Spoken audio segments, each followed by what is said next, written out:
Welcome to Samba Samba. Enjoy the video. You start by creating a stable environment. Close all unnecessary apps and overlays that steal CPU or GPU cycles.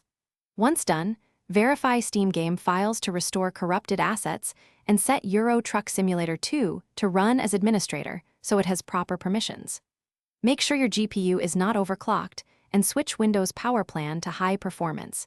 These steps reduce instability caused by throttling or timing glitches, and they prepare the system for the more technical fixes we're about to apply.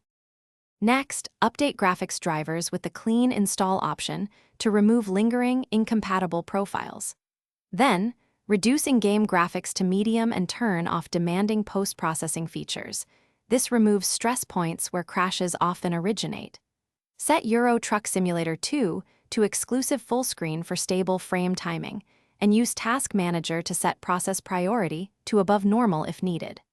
Once those are configured, make sure CPU affinity isn't restricting cores required by the game, which prevents thread contention and random exit. To finish, remove or disable all mods and run ETS2 with a clean profile.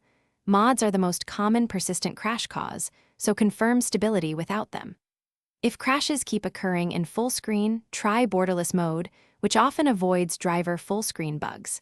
If problems persist, examine the crash log in document/Euro Truck Simulator 2 for error clues, perform a reinstall, and run memory and GPU diagnostics to rule out hardware faults.